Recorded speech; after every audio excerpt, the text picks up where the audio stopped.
25শে বৈশাখে উদিত রবি, অস্ত গেল 22শে শ্রাবণ। শ্রাবণের শীতল জলে পুষ্ট প্রকৃতি, শোকে মূর্ছামান, চারিদিক বিবর্ণ তখন। ঠিক তখন দুপুর 12টা 10। থমথমে আকাশ, বাতাস, মধ্য গগন থেকে রবির মুখভার। রবির প্রস্থানে নেমে এলো অমানিসার ঘোর অন্ধকার। হায় হায়, এ কি হলো, এ কি হলো! এই বুঝি নিভে গেল সহস্র রবির আলো, যে আলোর আলোয় অজ্ঞান রূপী অন্ধকার দূর করে। লক্ষ কোটি মানুষের হৃদয়ে জেনেছ জ্ঞানীর আলো। তোমার অক্ষর অমৃতের ধারা, সমগ্র ভূভাগে 7 সমুদ্রে সেকাল একাল সাহিত্য জগতে রাজাধিরাজ।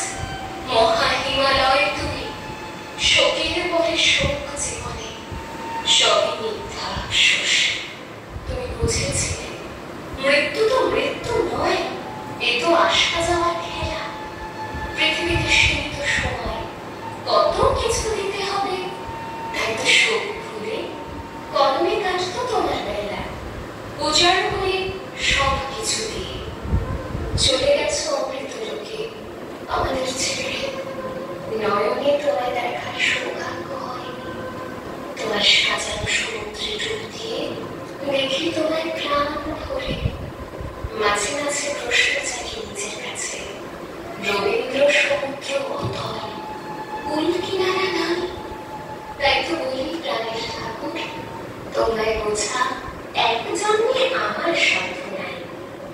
বিশ্ববোধে জাগ্রত মহাপ্রাণ, বিস্ময়কর প্রজ্ঞা, জ্ঞান গঙ্গার প্রবাহ থেমে গেল চিরতরে। চলে গিয়েও তোমার হলো না যাওয়া। হে কবিগুরু, জাগ্রত তুমি জগৎ জুড়ে। দুঃখের দিনে কিংবা বিচলিত ক্ষণে গীতাঞ্জলি গীতবিতানের পাতা ছুঁড়ে জুড়ায় মন প্রাণ। তোমায় পুজিতে ঠাকুর, তোমার কবিতা গাই তোমারই গান। 22শে শ্রাবণের পুণ্য লগ্নে তোমার পুষ্পলত পৌঁছায় অমৃত ধাম। হে গুরুদেব, অশ্রুসিক্ত নয়নে জানাই তোমার শত সহস্র প্রণাম। অশ্রুসিক্ত নয়নে জানাই তোমার শত